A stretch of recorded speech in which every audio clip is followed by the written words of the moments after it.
Welcome to the show. It's good to be here. We are experiencing minor technical difficulties. With Nothing portions to of be this used to. program, Yeah, with could you portions please of stand by? remain in your seats at all times. Yeah, it's gonna be exciting. So this is, as I said repeatedly, this is the podcast where we just talk to people because that's just the best thing to do. So no one knows who you are or what you do. So why don't we start off with that? Who are you and what do you do? Well, hey, Sam, thank you for having me. Pleasure to be on your podcast to just talk about what we're all going through, how we're doing it, why we're doing it. My name's Noah Pusey. I'm the president and CEO of Ripple Analytics. You can check out our website at www.ripplefeedback.com. I am an unabashedly recovering attorney. I practice law in New York. I still practice a little bit. I practiced law for 18 years before co-founding Ripple in October of 2014. I am one of 7 kids. I grew up on a small farm in Vermont, southern Vermont, where my parents still live. Had the pleasure of going to Boston College undergrad. I love Boston, great city. And then I went to Brooklyn Law School for law school. And I have 2 kids. I currently live in Huntington, New York, which is on the North Shore. It is blazing hot right now. It's only going to get hotter for the next few days. I know you're in Texas, so it's a little hotter there, but It's a little yeah, different here. yeah, It's a it's a little. little different. We're we're Um, we're in apocalyptic hot. yeah, That's where we're at. I drove across the country in 1993, and driving through Arizona in the middle of June, it was 122 Oh degrees, yeah. and the locals would love to say it's a dry heat. And I never quite understood that because, an oven is 350 degrees, it's dry heat, but that doesn't mean you're not melting. It's brutally hot. So I know it's a little bit more humid where you are, but yeah, No, it's 15% humidity. I mean, that's dry enough. yep. That's So dry. what That's we dry conditions. so what we do in the Northeast is we complain in January and February about 28 degrees, sleet, snow, ice, and then we complain in July when we have 90-degree weather and it's the sun's out and there's blue sky. So we're happy about 3 months of the year. If you had Well, and then boiled it guys from down. Boston, you're none of you are ever happy, Yeah, even because though well, it's the you like. Northeast, Well, come on, you've won sports championships in the last like decade and a half, almost two hmm decades. So everybody just shut up and be happy, but you can't. No, You can't. You the can't beat Northeast down. can't be happy. Kids in the Northeast can't be Um, happy. yeah, so in 2014, I co-founded Ripple with a good friend of mine, Derek Hedges. We formed Ripple because we wanted to change at least one key process within organizational health, not to get too heavy. But Derek was SVP of strategy at a Fortune 500 company. I was a practicing lawyer, had my own law practice, and he was diagnosed with stage 4 cancer, and he wanted to leave something in terms of like a legacy to the business world. He got his MBA from Michigan, smart guy, and so we started spitballing. And one of the things we found was just consistently on everyone's hate list was this concept of the annual review, not concept, the actual annual review. And I am a Gen Xer, and I went through them, I received them, and I gave them over my first 15, 16 years of professional practice. And it resonated with both Derek and I that, yeah, the process stinks. I'd Oh, say it's another terrible. word, but yeah. And It's it terrible. and it's for nothing other than Yeah, compliance, saying that you did it. yeah. So what we decided to do was create a platform where we could help organizations, managers, owners really make better decisions throughout the year, not just on an annual 15, 20-minute discussion, but have micro reviews throughout the year, 10, 12, 15, however many are warranted. And the fundamental concept of Ripple is driving engagement, getting feedback, using survey analytics so that you can give feedback to your colleagues, they can give it back to you, your manager gives you feedback, you give your manager feedback. It's not the traditional hierarchy approach where the manager reviews his or her direct reports and then they kind of limp out of the conference room because, as we all know, the annual review isn't the annual positive review, it's the annual review, and it's in the rearview mirror, so that's a Yep. problem because you're looking Yep. at the last 12 months. And if I tell you you're a rock star, you're gonna probably say, well, you should pay me like a rock star. So as a Right. manager, I have to ding down your expectations. I have to mute your expectations about that conversation. And if everyone was honest, the annual review compensation anyway is tied to your P&L, your financial health. Mm-hmm. You know, in 2005, we were crushing it. Everyone got great reviews. In 2008, when we were real estate attorneys, 2008 wasn't so great. Mm-hmm. Now, did I say, you guys all read the newspaper, you always watch the news? I mean, you know what's going on. I shouldn't have to explain that our growth is down. So that's going to be reflected in your compensation. No, I would say you don't work hard enough and you got to come in on the weekends. And I would blame the employee versus the economic realities of the day. So we just really want to give a more of an objective approach to assessing, developing, and managing people. You know, there's a lot of words thrown around for employees, human capital, talent, employees. What we all are human beings. Yeah, workers, yeah, laborers. Yeah, there's 15 definitions for an employee, but what we are deep down is our human beings. So what Ripple does is we track the psychological health of the way your people are interacting with each other, and it's science-based. It's based on the big five, psychology, and we worked with Dr. Frank Shipper, who's an IO psychologist, and we love it. And we have some really good, dynamic, great clients, and we're looking to just kind of spread the word and really stress the importance of engagement. I know we've spoken about it a few times, but American companies spend billions on protecting against corporate theft. Yep. So you don't leave with a box of pens, you don't leave with a ream of paper, you don't leave with a laptop, right? Extreme example, someone steals a printer, a laptop, whatever. American companies lose $16 billion to corporate theft a year. So the Institute, they create these security measures. American companies lose $350 to $500 billion to disengage employees. So, you know, I'm a big fan of stats to drive things home. That's not even close. And the amount of time, effort, money organizations spend on avoiding corporate theft versus driving engagement, it's not even, I mean, it's laughable. Well, and this is even pre-COVID. I mean, and there's so much here to unpack. So let's start with so you're probably on the mid end of Gen X. I'm on the bottom end of Gen X. Yep. Yeah, I'm going to be like 43 in September, so I'm on the bottom end of Gen X. Not a millennial. Thank you. Don't tag me with that. Yes. Dear God in heaven, please. And I'm not knocking millennials. All our millennial listeners, just everybody breathe in through your nose and out through your mouth. I just play younger on TV. I have given my fair share of performance feedback to folks. I mean, when I led teams and all that kind of stuff, you know, I had to write out those feedback forms. And you're right, like the dreaded making stuff up. 360.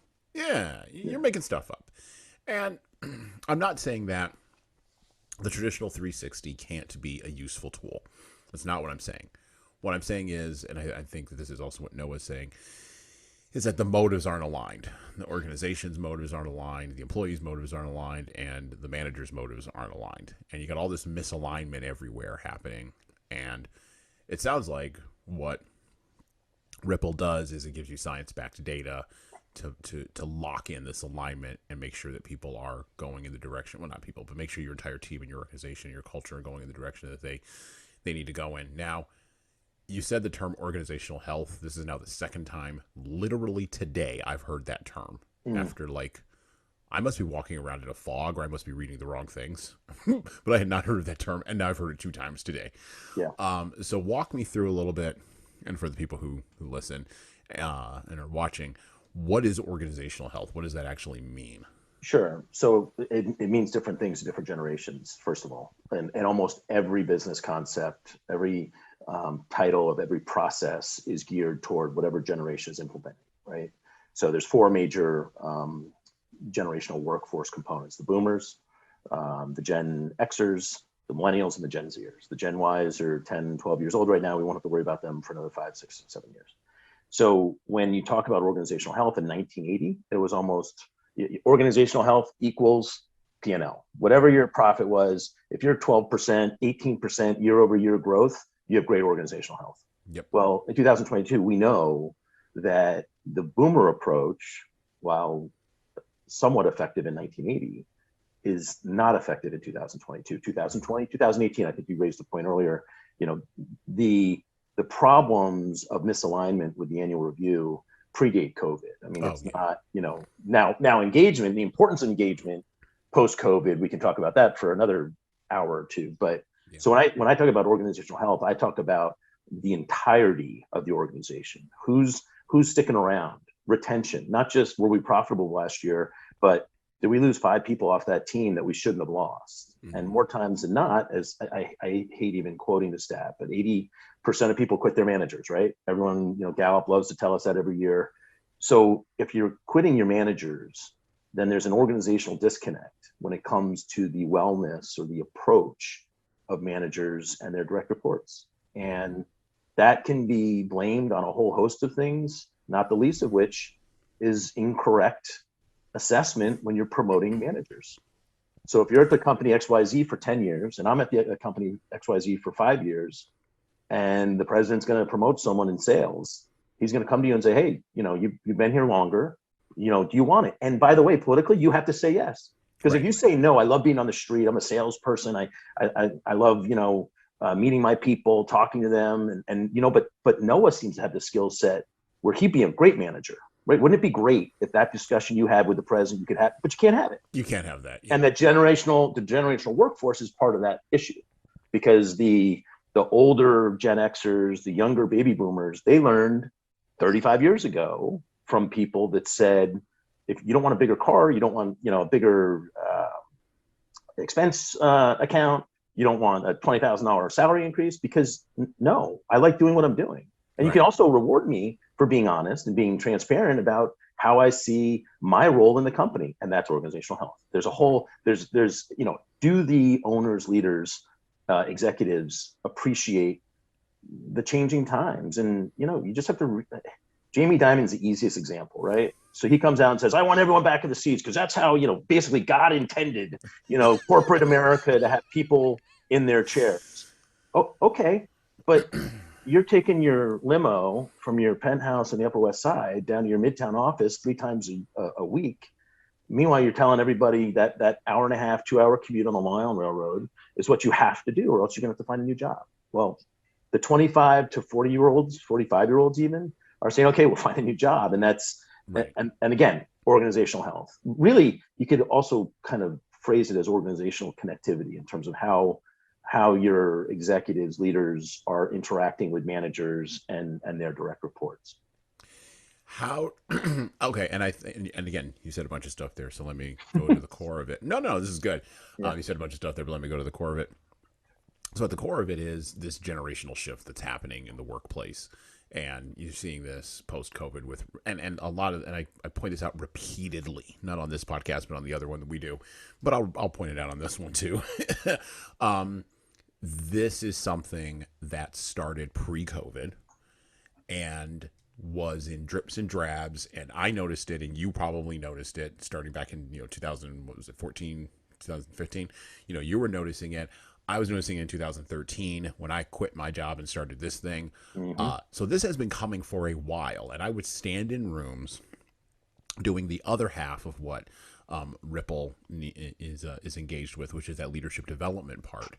That's the other half of this, because you can have all the analytics about feedback and all of the data and all that stuff all day long, but if you don't have the guts to lead, if you don't have the guts and the courage to implement any of the things that you're finding out, any of the insights, I don't care about big data. Don't show me your big data. You can have big data and be a total dud, and I'm not going to make the analogy there, but I want you to think intimacy.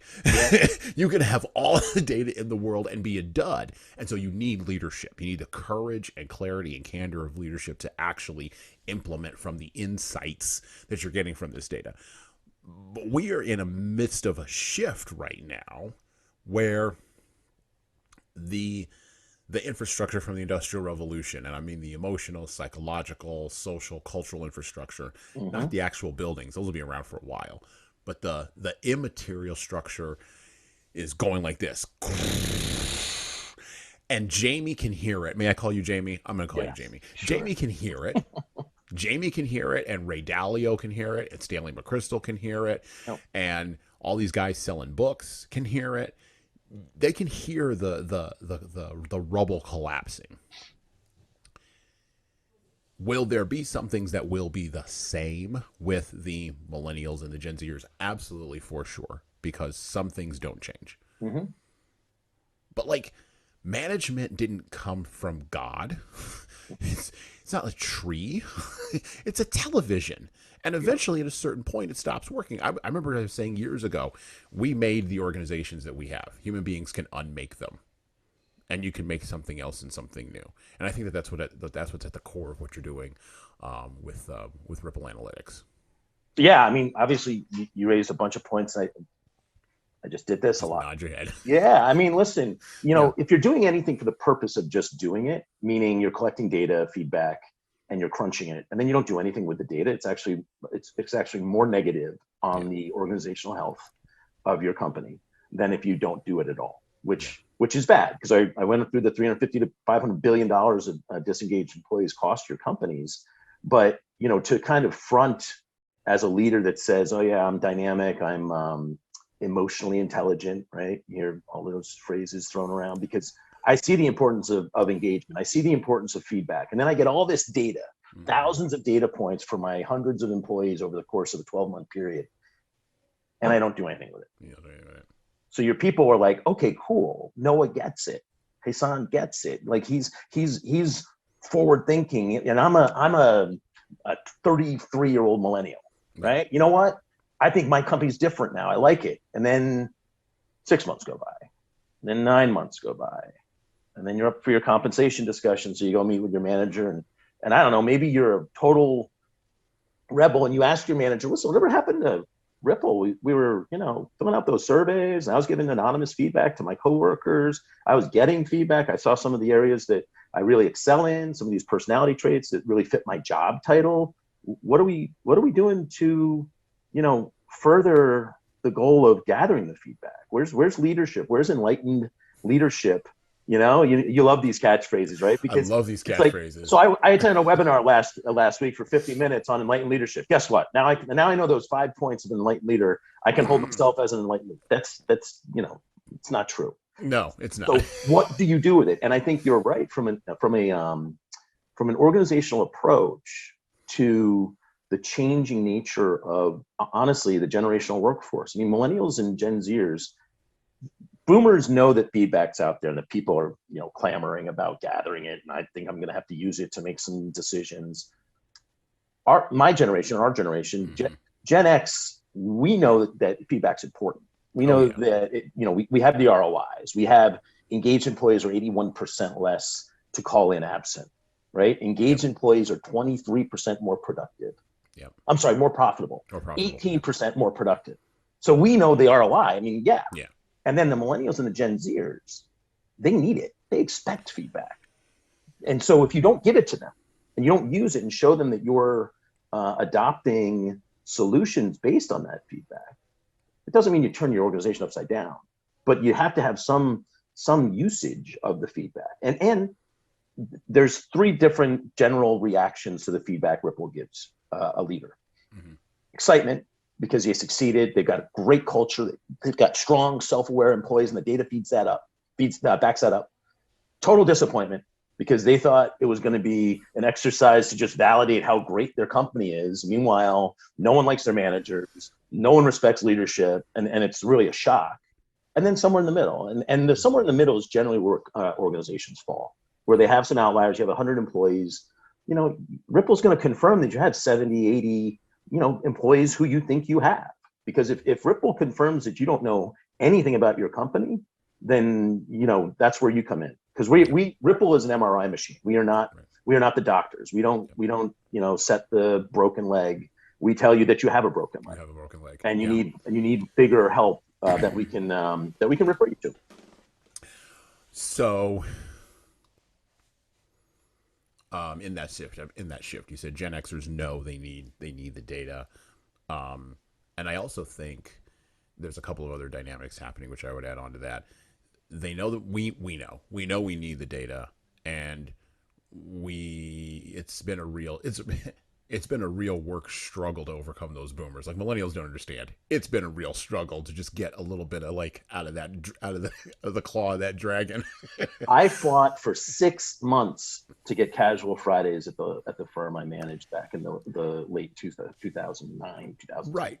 Well, 6 months. Well, and we're battling against, and I say this in a lot of other places, and I think I've said it here a couple of times, but again, it's one of those things that bears repeating. we have an entire generation. Actually, now we have two generations getting ready to have three floating around in the world that believe that human behavior should change at the speed of a tweet. Yep. And it just doesn't work that way. And so when you tell them that, they get really irritable and they shut down, or they overcompensate in the other direction. And so that's a challenge that millennials and Gen Zers and the generation coming up behind them will have to overcome. But think Gen about that Xers, statement. Think about that statement, right? They want things to happen in the time of a tweet. oh yeah, But why do we expect anything other than that? As leaders of organizations, that 60% because of your ego, employees are millennials and Gen Z. I because mean, ego is totally, hard to move. That's totally, why. 100%. Well, it's always been done that the traditional way. I hate that expression. Well, Right. traditionally we approach it this way. What does that mean? Or even more, or even deeper than that. And this is a little bit of that individual leadership psychology piece. Even deeper than that, the leader sits back and looks at the data and goes, "Oh yeah, this is cool. 70%. I can ride the lightning on that." Right. Or which they don't think of the opposite. They don't go, or they do think of the opposite and they go, "Oh, that 30%. Oh my god," and they get the palpitations. "Oh my god, I gotta go chase the 30%." Yep. So they either overcommit to chasing the minority and they reverse their Pareto principle, where they put 80% of their energy on Yep. the 30% Yep. that, quite frankly, may not matter. They may not matter, and as rough as that is to say, they may not matter. Engagement in companies averages less than 40%. Right. 40% of employees are engaged. So if you have 70, Take it. Take the team out to dinner, celebrate it. Yeah. And That's almost twice the average. Take 100% of the team out, and maybe those 30% of people will at least get a good meal. Buy in a little bit, yeah, or maybe they'll buy in, and maybe if you look at the stats and you have 60% of employees are either actively disengaged or disengaged, and if the data from Ripple shows you have 70% engagement, participation, I mean, the act of actually completing the surveys right. is engagement. Even if you don't, even if you go and just don't give any truthful, genuine responses, if you're participating, that means you're engaged on a certain level. Exactly. And I can tell you the companies that have bad data or disappointing data because I just go to the participation rates. Yeah. So you're the owner of this company and you told them, hey, we're implementing Ripple. It's once a month. You fill out these 5-question surveys. Do it during office hours. We don't need you to do it at home. Just it's a work function. And then at the 6-month level, I'm talking with you and you're like, well, so how are we doing? I'm like, you're doing bad. He goes, oh, well, what kind of data? I didn't look at the data. Well, what do you mean? You have 32% participation rate. So the data is irrelevant because you're only getting it from 30%. You're only getting it from 30% of your people. So 70% of your people aren't giving you data, even though you told them you have to participate. The sample size isn't large enough. Yeah. Well, and also, like, what else are you telling your people they got to do that they're not doing? Because this, I mean, Ripple, the surveys take 16 seconds on average to complete. So if you have 5-6 people on your team, you're talking about 2 minutes a month. Yeah. So there's a reason your people aren't participating. And it's easy. Yeah. You get a link, you go right into your first open survey. They don't want to do it because, one, they probably don't trust that it's anonymous. They think Big Brother can get at whatever answer I gave you on, I trust Julie, right? And I've worked with her for 5 years and I give her a 1. This happened actually in one of our pilots. This guy gave his colleague a 1. Everyone trusts Julie, right? I mean, the data, we collected 2,800 data points over a 6-month pilot. Mm-hmm. And Julie was a 4.7. We're a 1 to 5 liker, 1 never, 5 always. And I mean, Julie was a rock star, but there was a 1-1. And the way our dashboard works, you can see how many 1s you got, how many 2s you got, how many 3s, 4s, and 5s. So there was one little sliver. One person gave her a 1 to the question, I trust Julie. You would have thought the world was collapsing. I was telling Julie, I said, Julie, he may have, slipped with his mouse. Not even he, because I wouldn't say he. I said, the person completing the survey, it may just be human error. Don't worry about it. You have 900 data points that say everyone thinks you're a rock star. Why are you concentrating on this one? Well, it bothered her. And so I found out who it was, this guy, Frank. And I texted Frank. I emailed Frank saying, hey, I'm the president of Ripple. You guys have been using our platform, gather data. Would you mind if we had a quick call? He goes, sure, whatever works for you. So I called him. I said, Frank, I got a question for you. And he goes, yeah. I said, you've completed, I think, like 60 surveys for your various people on your team, and you haven't given anyone below a 4. So in fairness, this is a special needs organization, non-for-profit up in Vermont. So it's, special people work for those Right. organizations. So Oh yeah. the fact that the average score I think was like a 4.4 was not a surprise, Yeah. because you respect everyone you work with. You take my sister has cerebral palsy, and to Okay. see how her aides work with her, it's a Oh yeah. testament to those people. So Oh yeah. I You need said, a high level of emotional engagement just to even sign up to do that job. so Yeah. I said, Frank, can I ask you a question? And then we can go. He goes, sure. I said, well, did you put never for I trust Julie because you thought maybe the president of this organization could find out that it's Frank? And was it just a test? And he laughs. He goes, yep.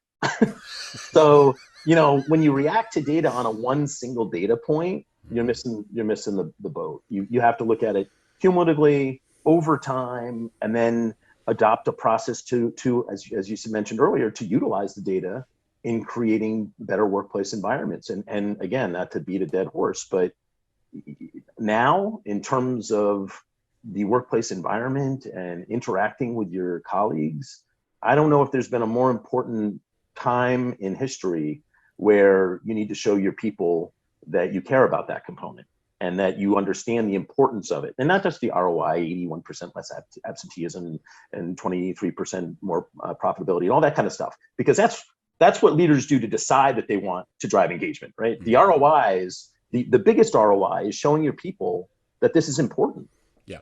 Yeah. and can you quantify that? Hopefully over time you can, because instead of having 16, 18% attrition, you have 9 or 7. Well, and I think, and this is why, and full disclosure, HSCT Publishing works with Ripple. We partner with Ripple, and we'll be partnering with them on future projects. That's not the reason I'm talking to Noah today, but I mean, we do, for full disclosure. We partner with them on clients and projects. Um, but I also think that we're onto something here. And I think the curve, it's beyond just a generational curve. Although I do think those are gigantic elements of it. So it's the generational curve, it's the workforce recreation curve that we're all on, to use that term, rejiggering, such as it were, or readjusting. It's also the specific historical moment that we're in right now, and I'm not just talking about COVID. I mean the specific Yep. historical moment of the Industrial Revolution ending and us transitioning into something else.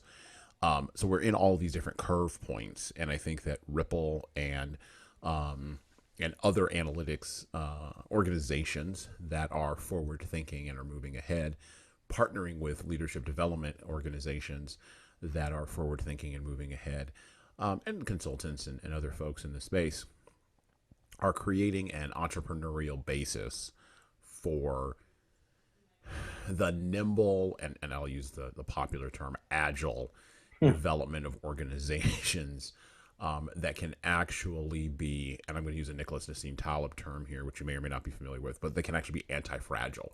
Mm, And so Nicholas Nassim Taleb, the guy who wrote Anti-Fragile and Skin in the Game and notorious enough Black Swan, yep. you know, this idea that organizations, and I think about this with the baby boomers, organizations that are robust are actually a lie, because if you're too stiff, you can't move. Right, plane crashes into your building. I mean, you're on the East Coast. I was on the East Coast Yep. 20 years ago. Plane Yep. crashes into the building, you're done. You Yep. know, um, or and honestly, that's a form of fragility. Even though you think you're robust, so you're actually deluded. You're actually fragile. And then you've got fragile organizations that are just too small and are just gossamer. Right, you just pull them apart and they just go away in the wind, right? I'm thinking of the 2 or 3 person startup. I'm thinking of the solopreneur that can't scale. Just, what traditionally VCs call lifestyle businesses. That's on the other end of the scale. People who don't develop processes and they just sort of grind it out for 20 years and they don't have a brand or whatever. Okay. Yep. And then you have this vast majority of businesses in the middle, organizations, I shouldn't say not businesses, organizations in the middle, from in multiple verticals, by the way, nonprofits, manufacturing, healthcare. I don't care what vertical you're in, tech, doesn't matter. Because Government. I don't want our listeners to hear this, because if you are running a manufacturing company, you need Ripple. Yeah. If you are running a healthcare organization, you need Ripple. If you are running an engineering firm with 4 people, you need Ripple. If you are running an eyeglass creation factory, and by the way, I worked in one of those way back in the day, you need Ripple so your eyeglass factory doesn't go bankrupt. Yep. If you're making t-shirts and you're distributing them across the country and you're also making a podcast and you've got more than 2 people with you, you need Ripple. And the reason why you need it is because of this arc that we're in, of all of these dynamics happening together. And what the data does is it contextualizes all of this stuff for you and gives you an actual solid data point that you can talk about and that you can pinpoint. So when you call a guy like me and I go, oh, okay, so what's your performance measurement matrix? Or what are your KPIs? Or what are your OKRs? You can actually answer that question with a reasonable level of understanding versus kind of going, and this is typically the answer, what? We Yeah. haven't measured that. I And what you mean, don't measure doesn't happen, to paraphrase from the old school engineers. What you don't measure doesn't happen. So, yeah, you got to get up on it. You got to get up after it in these transitional times. yeah. And I mean, at the heart of any successful organization is leadership appreciation for controlled disruption at Yeah. various points. The fragility that you mentioned is a real thing, and being comfortable with the status quo when you've worked at a company. I mean, listen, our our parents, the parents of our friends, worked in a generation that you got a job at 24, 25 if you were a professional. Oh, you were You good. retired at 65, 70, and that was it. I You mean, were you good. would stay for 35, 40 years. My grandfather was an accountant at Ernst and Young, and it's like that's what he did, and that he didn't jump around. And when you have No.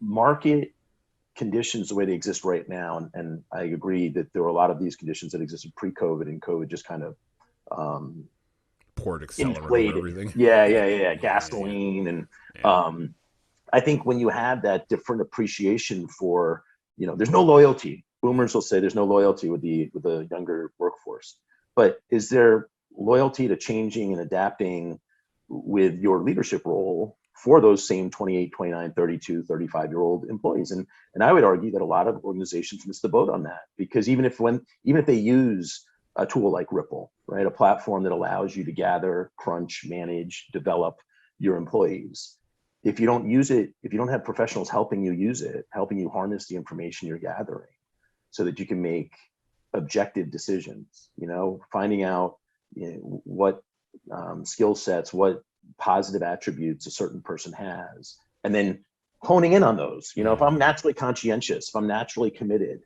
and I don't have high degrees of curiosity, right? Well, then chances are you're not promoting me in the marketing department, because Right. curiosity is a personality trait that's very important. And if I don't have naturally high curiosity marks, then you should find another role for me. But if I do have strong skill sets and personality traits, adapt roles, find roles within an organization that sort of focus on those things instead of setting people up to fail. And I really think Yeah. that's a key component to using data, using data to make objective decisions. Unintentional bias in the workplace is a real thing, and it's unintentional. So it's not active. It's not, I want to go into this review with my employees, and I'm going to penalize them for not liking the same sports teams as me, not having children on the same soccer team, being outdoorsy. Any of the things that I like outside of my organizational life should be irrelevant if I'm talking to my people in a conference room about what they're doing. But it's not, because that's how human beings react. Okay. So you opened a little bit of a door there. So Yeah. I'm gonna follow you through there. Post COVID, and this was again one of those things that started pre-COVID. Are we I in was just post-COVID, by the way? What's your well, what's your official position on that? my official position on that is COVID is going to keep going on for another 10 years, and so everybody buckle up. That's my official position.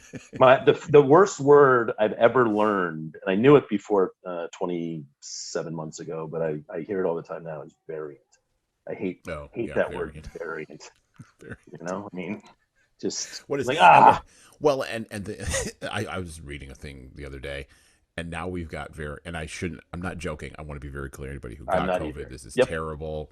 If you want to get the shot, don't get the shot. That's up to you. That's between you and your doctor. I have no Yep. opinion on that. This podcast takes no position on any of that. You do Nor does whatever you Ripple. want to do.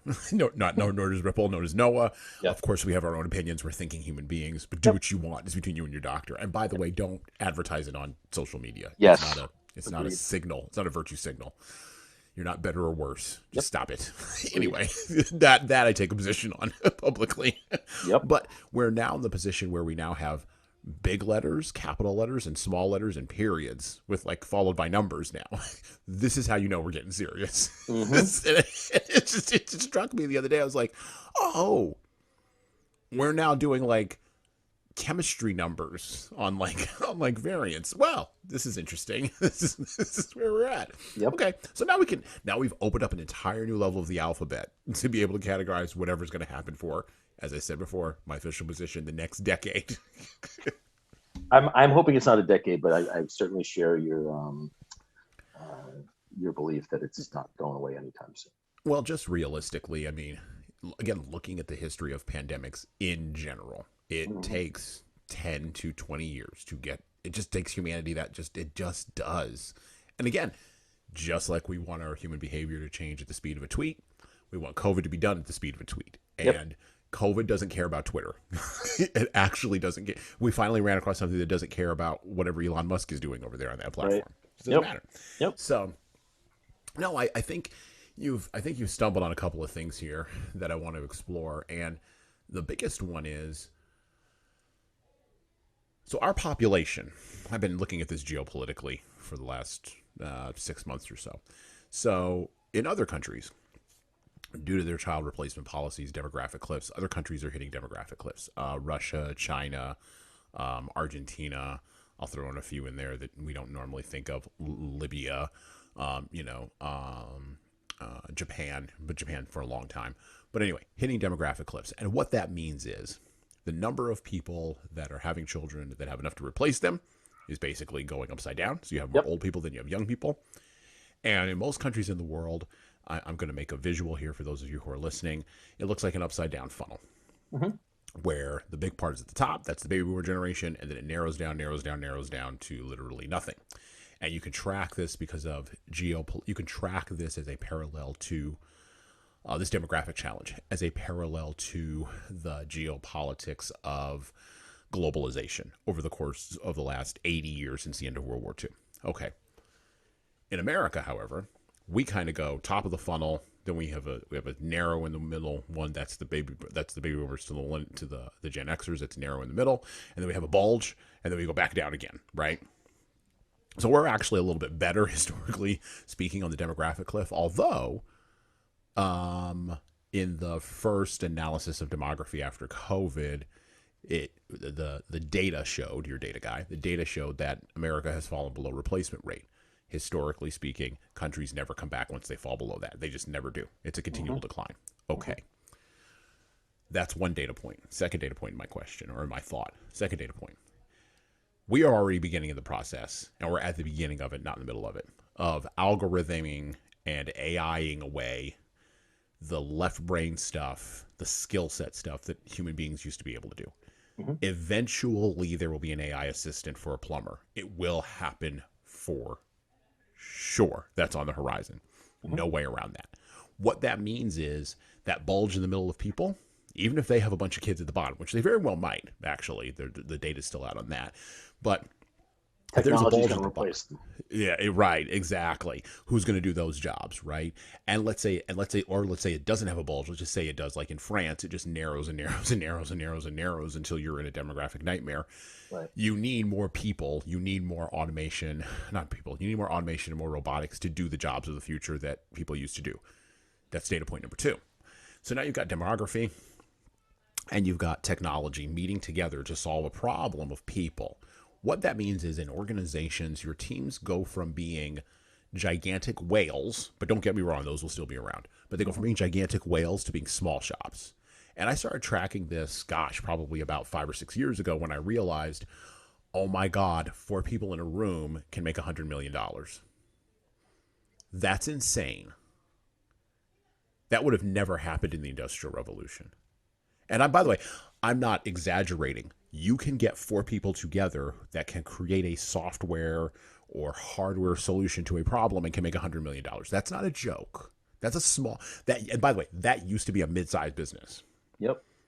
4 people. That's insane. 4 people plus automation with processes. What that means fundamentally, and this is where my brain went, and this is where Ripple, I think, kicks in.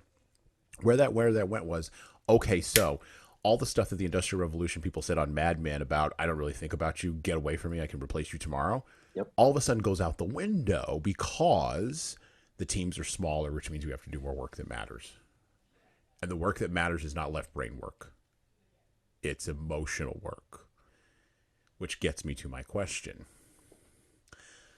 Quite the buildup. Oh, quite the build up. Well, I had to give you all the data points because I'm a context guy. There you go. had to give you the context. And you can handle it. You're a lawyer. You use standard Yeah. context. You consuming like 1,000-page briefs. It's fine. Keeping track of all the data points. D and I. We don't do D and I work fundamentally, and there's a reason that my firm doesn't do D and I work, and it's because, if you can't even have a conflict about toner, how are you going to have a conflict about identity? How are you going to pull that apart? If you're so dysfunctional, you have people breaking down about paperclip color. And by the way, that's not an exaggeration. I've worked with organizations where people broke down about the color of the paper clips on the paper. Wow. They brought me in to solve that problem. Wow. And you want to talk about people's identities? Gender, race, sexual orientation, socioeconomic status, microaggressions, all these terms. We won't touch D&I work. Well, I'll give you one better. I mean, the whole concept of DEI Yeah. is obviously a fantastic thing because Yeah. you want the office, you want any environment to be equitable Absolutely, and for sure. fair, right? I mean, Yeah. if anyone disagrees with that, they should turn the podcast off right now. But I don't think anybody's going to disagree most with that. intelligent leaders would say, absolutely get it.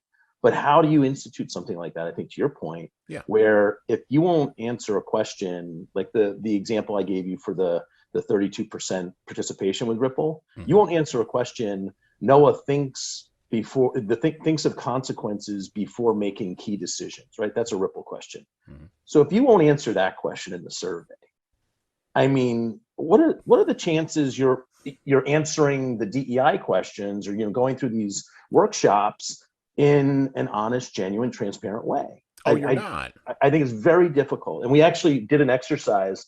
We were working with a consultant out of DC, and he's fantastic, ex-military guy. Mhm. And he actually went through, Ripple has 138 questions. Mhm. And because he thinks the DEI space needs help in terms of just automating getting information. Now, whether that information is going to be genuine or not is my biggest concern, because Right. getting data that's not genuine or honest is not helping anybody. But Dirty 111, data. 111 of our 138 questions, he believed, fell into one of the buckets of DEI. So he's like, you can offer it. It's just the organization. You can tell organizations that engage in compliance-related exercises versus organizations that understand the importance, value of certain exercises. And that's who I'm looking to work with. Those companies that get, it's not just sending surveys every month. It's getting the data, crunching the data, looking at your dashboard, seeing that there are communication events when numbers go up or go down, and having those communication events. Because if you just use Ripple at your annual review and show the dashboard and say 12 months of data shows X, you're not using Ripple. You're not using any data for that matter. So yeah, I mean, I think it's interesting. We haven't touched DEI, but it did come up about 2 weeks ago when this gentleman was like, well, what about this kind of thing? And I do share your concerns. I think it's great. I think it's obviously a fantastic goal. I think achieving it is difficult. Well, and I think going to that point about small teams doing more work that matters, I don't think that you need DEI work if you're a team of, let's say, 4 to 10 folks. I don't think you need it. I just think you need to sit down and have conversations and build relationships with people. Just go out and have a cup of coffee. Like that's your DEI work. Learn your colleagues, learn about your colleagues a little bit. Yeah, learn about your colleagues, read a book that's challenging, have a conversation, start a book club, whatever. Like do that. Don't pay me. Honestly, don't pay me. Don't even email me, Don't email my company. I'll turn you down. Go buy a book, right? That's an easier solution to solve. That's an easier problem to solve at that level. Yep. Now, if you're above 10, like if you're 10 to infinity and you're looking around going, hey, it's all like Bay Area white guys here that all think alike. Mm-hmm. Okay, now you might want to ask some questions about not about DEI, but about when was the last time we had somebody in here that like actually looked at the world differently than we do. Shook up Who's some in our stuff. right? Who's in our bubble? Who's in our silo that we never ever talk to outside of this silo? And I think organizations fall into um, they fall into that trap of I worked here for 30 years. You're talking about people who worked here for 30 years. I worked here for 30 years. I worked here for 5 years. I worked here for 10 years. And I don't talk to anybody outside of this bubble. Like, Yeah. that's my problem with Google. Like, Yep. nobody in Google talks to anybody outside of Google. Dear God, there's Google. I know it's a cool internet. It'd be a shame if anything happened to my end of it. Google, I know you're listening. Fine, you're cool, but there's an entire world that existed before you even showed up. I Right. remember I was there. Yep. Yeah. No, I get it. And there are things that happened in that world, and there are things that are happening now that are going to directly impact the people inside of Google. And if you're not engaging with that world beyond just, we're collecting data on it and surveilling people, and creating ads, if you don't go past that, how are you going to ask me to do work around identity? And then the other dynamic with this is if you're on a group of people that's 10 and under, if you're at an organization with fewer than 10 people, Hmm. you can actually have the meaningful, heart-wrenching conversations about identity. You can actually ask somebody a real question. For instance, when I'm on small teams, not when I'm on small teams, but when I was on small teams in the past, and it's all white guys in Jesan. Eventually, some white guy's going to get brave and be like, so, hey, what do you think about this thing that happened in the news? And they're going to ask it just like that. And Yep. then guess what? I get to have a conversation Yep. because there's a relationship there. And I think we're underestimating that in the DEI work. I think we are. Yes, much of it is bureaucratic and corporately focused. And by corporately, I mean beasts of organizations, 30,000 people and above, 10,000 people and above. At that level, you're running a nation state, and it's really hard to get something right. So really what you're doing is you're checking a box, you're putting out a marketing thing, you're changing your profile on LinkedIn and on Facebook, you're Yep. creating some marketing content as Yep. far as ads, Yep. and maybe you shift your recruiting around, maybe, but you brought in a big name DEI person, and so congratulations, you did all the social signaling, and you can go back to doing the work that you were going to be doing. Um, that doesn't change anything. If you really want to change something across your enterprise, you need folks like Ripple. You just do. You need folks like Ripple to actually ripple that change out across your enterprise. Yeah. You I just mean, do. that's our scoring system. It's the ripple effect score of your, net impact on the Yep. people you work with. And it's important because some people, especially leaders, think that their managers are doing a great job. Some leaders think their co-executives are doing great jobs, and what happens is over time you confirm that or you deny it, and you take steps to get to a better point, or to at least recognize that you have blind spots and shortcomings that you at least need to try to address. Yeah. Because then, if you don't do anything, you ostrich it, right? And you Right. just hope that the day passes and the week passes and the month passes without anything going on negatively, then chances are there's going to be a catastrophic event that causes significant damage to your workforce, and that's not good. Right. Because at the end of the day, I think most owners of companies want their employees to want to work for that organization, Mm-hmm. not just the old mentality of I sign your check, put your head down and work. Right. That I think we've gotten a lot further down the road than that philosophy of ownership, but there's a lot more to do. Yeah. And when you harness technology, which is what we do at Ripple, and we empower managers, owners, leaders to make more objective, data-driven decisions, it's a little tough at first, but over time, the organizational philosophy of how we interact, how we give feedback, it's easier and easier because you're just doing it. You're not hesitating, and we've had organizations for a few years that have used Ripple, and their participation levels are they get the link, they fill them out, they're done. Yeah. Whereas we have new users and it's like they get the link, they get an email reminder that their surveys are still open, they get another email reminder that their surveys are open. And then I get complaints saying, the people don't like their the email reminders. And I was like, well, there's an easy way of not getting email reminders that you have open surveys. Complete the survey. Complete the survey. Yeah, they're 5-question surveys. It take you 2 minutes tops to do 5 or 6 of them. So I think organizational growth and health will inevitably dictate how future leaders, current leaders appreciate data and the importance of implementing change, disruption, pivoting, Sure. whatever word you want to use around data versus gut reactions. Yep. Yep. Well, your gut can't scale, so your gut Exactly. doesn't scale. It just doesn't. A couple other thoughts before we close out here. Sure. That I want to hit you with. In talking about data, you mentioned, I want to go back to this. You mentioned big five factors. So the big five. Most people don't know what the big five are. Yep. We do a lot of stuff with the big five. We're actually internally developing a leadership assessment right now, potentially going in the direction of maybe pushing that towards where you all are at with dashboards and things like that. But right now we're pulling together research because a lot of leadership development is not research driven. It's driven off of intuition and old wives' tales and trait theories that don't How they do it at actually, Wharton.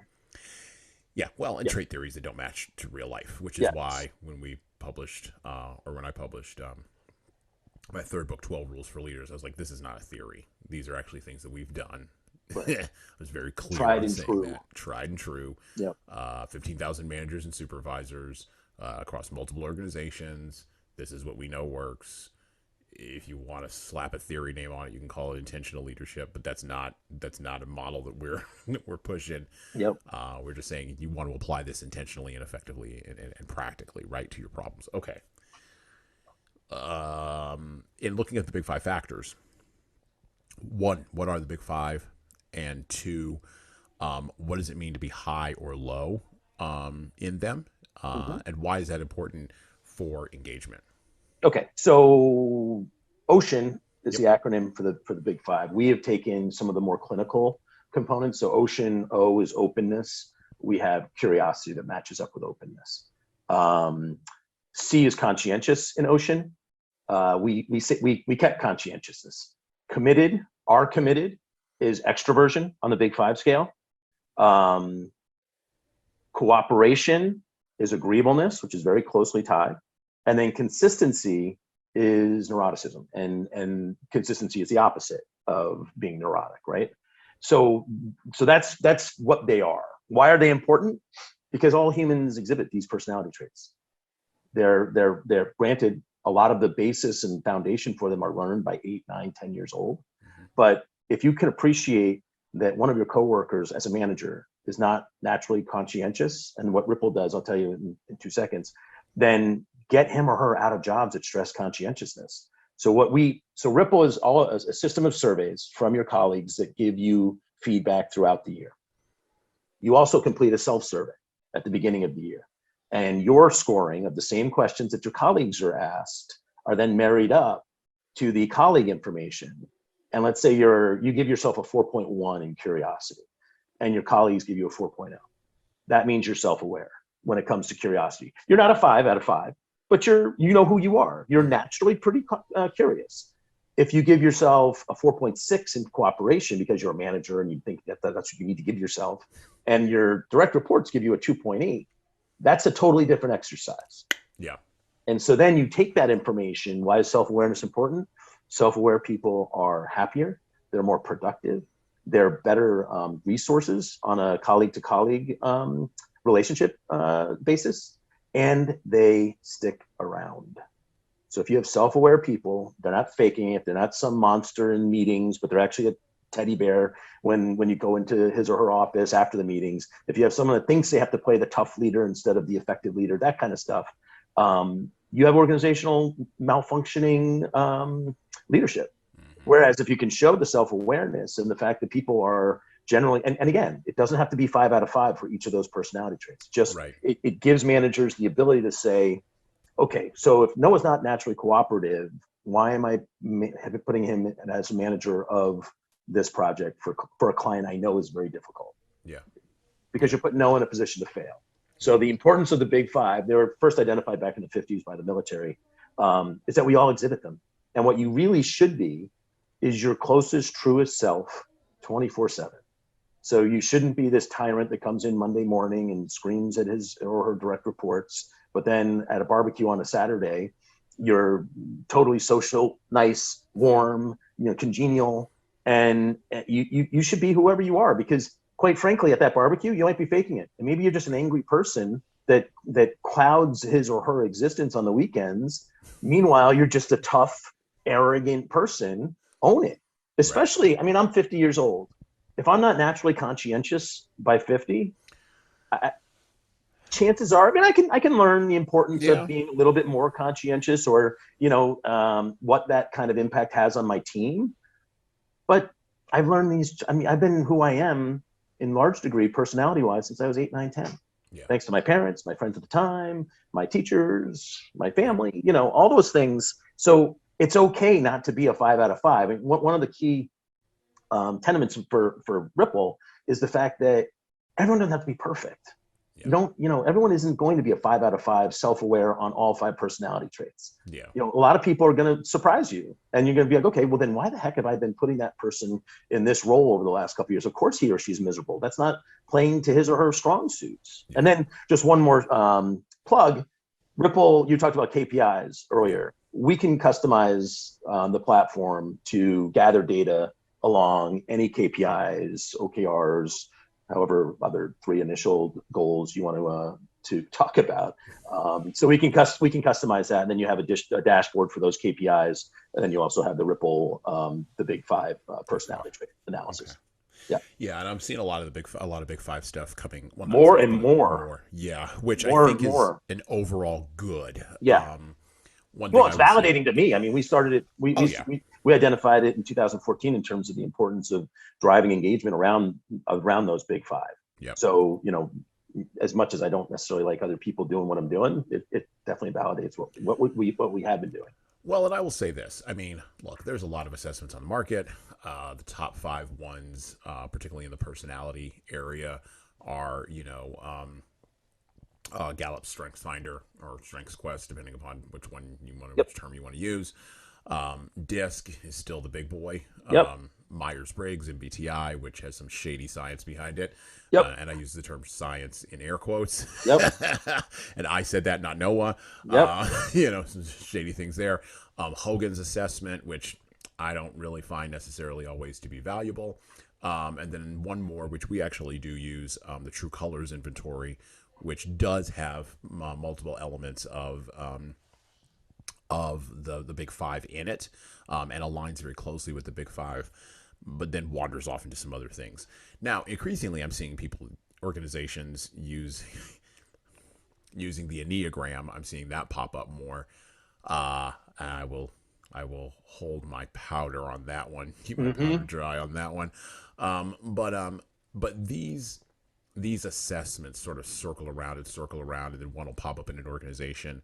For instance, for a lot of years when we worked with manufacturers, when we were in the Northeast, when we were located in the Northeast, a lot of them loved MBTI and Myers-Briggs, and we kind of had to wean them off of that. We're like, I mean, Myers-Briggs is not a horrible. It is actually, but it's not. In theory, it's not a horrible process. The problem with a lot of those assessment tools is they're static events. They're one-offs. Before we give an offer letter, we want to make sure you're not a serial killer. Well, As they're not opposed based to, off anything that's solid. They're not based off of especially if you know you're psychological. taking it and what you Right. want the employer to see. Right. Yeah, and if you've taken it more than once, because Right. I've taken a couple over the years. And if you know what they're looking for when hiring an attorney, guess what? You don't give them anything that they're not looking They're for. not looking for. Yeah. So, they're kind of gameable, and gamification when it comes to survey data analytics that's what keeps us all up at night. Can someone game this system to artificially inflate or deflate what this person should be getting from a data perspective? Yep. The other thing that I would say about self-awareness is the number one way to grow in self-awareness, if you are, a person who actually wants to, maybe you don't like being perceived as a tough, arrogant mofo, even though that actually is who you are. Yep. Maybe you actually want to change. Reflection, journaling, and coaching. I mean, these are the only 3 things that work. And journaling is the biggest one. And that's where I really like the work that is being done by several research scientists out of the University of Toronto around self-authoring. So this idea of literally writing down where you want to go and what you want to do. and literally, organizing your past, organizing your present, and then organizing your future. And really driving that organization after you've gotten the assessment. So the order is, you do the assessment, you sit with someone who can help you figure out what that data is. It has to be a one-on-one human being. It can't be a machine. Yep. And then you go get a coach, or that person can also coach you, but it's probably preferable if those two are separate.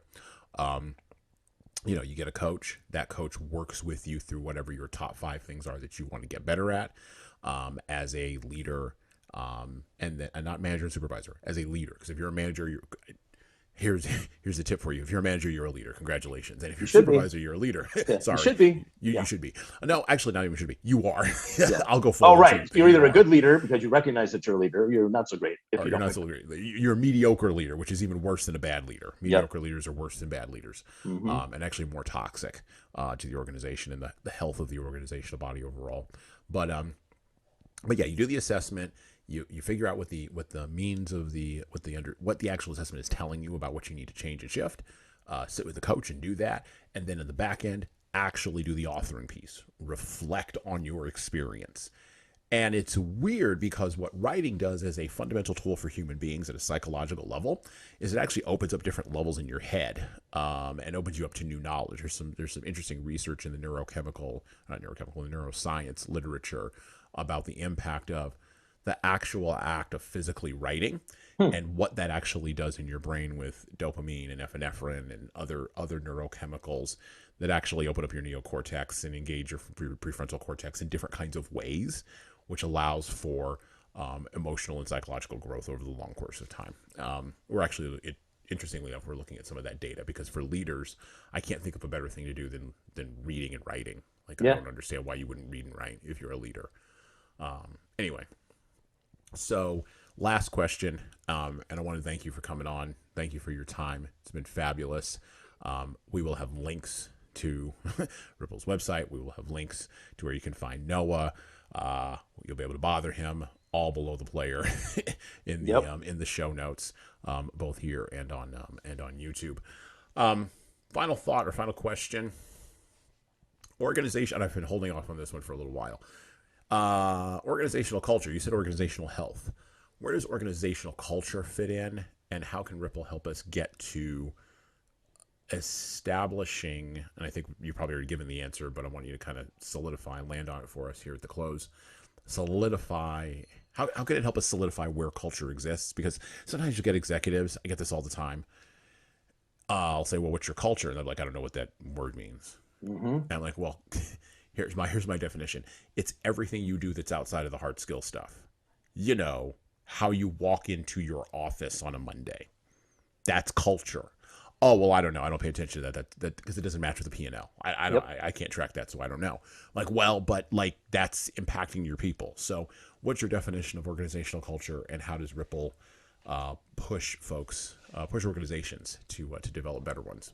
So organizational culture can be defined 100 different ways, right? Yeah. I mean, and people have defined it 100 different ways. What I can tell you what organizational culture is not, it's beanbag chairs, foosball tables, and free coffee, right? Now those may all be side effects of strong organizational culture, but people don't stay employed at jobs where they get free coffee. They need to want to go to work. I define organizational culture as how many of my employees want their coworkers to succeed. And I think it's an easy way of organizing a lot of different things that fall into culture.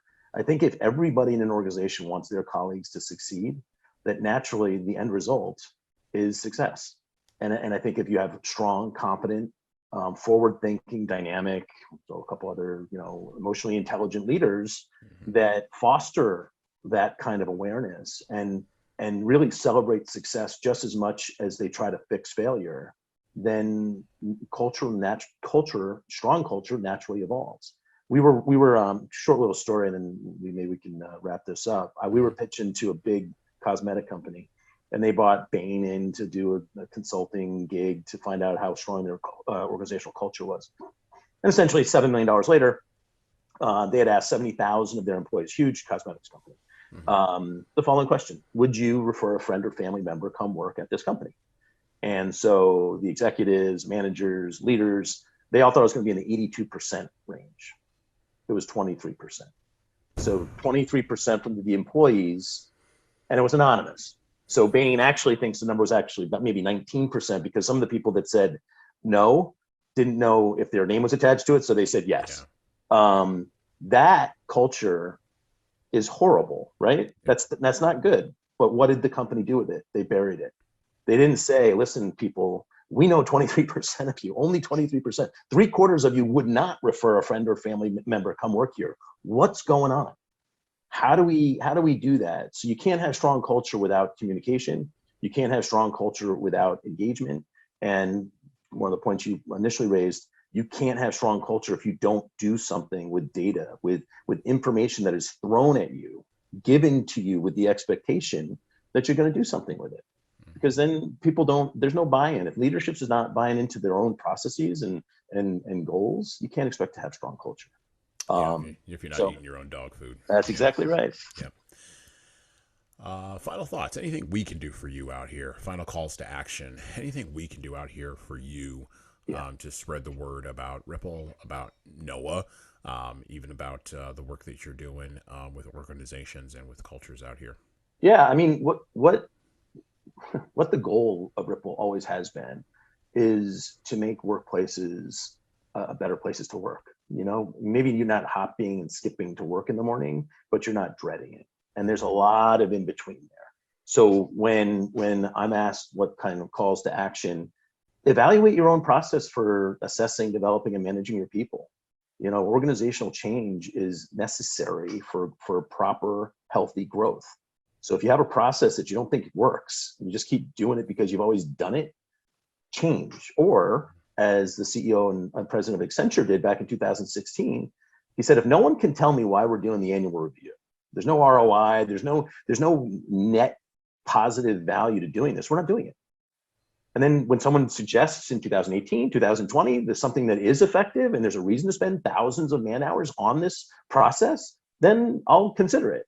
But when he asked, why are we doing this? And no one in HR could give him a definitive answer other than, we've always done it this way.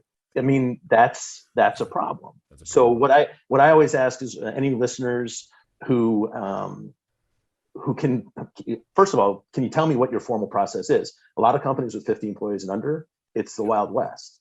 Oh, it's on your annual hire date, the anniversary of your hire date, we're going to go through the last 12 months. Great. Mid-December, we're going to go through the last 12 months. Yeah, no one's doing anything in mid-December that clogs their memory or time. No. One last point on the annual review, and then I'll give my contact information. The human brain only remembers things accurately for 6 to 8 weeks. Mm-hmm. So not 12 months, not 11 months, not 10 months, not 8 months, not 5 months, 6 to 8 weeks, 2 months tops. So if you're doing anything that's based on the last 2 months, you're artificially giving the person that succeeded over the last 2 months, and you're artificially deflating the person that maybe succeeded for the first 7, 8, 9 months, but the last couple months were a little rough. Yep. Get rid of the annual review. That's the call to action. Replace it with Ripple or something else. There's plenty of other replacements. You can reach me at noah@ripplecrew.com.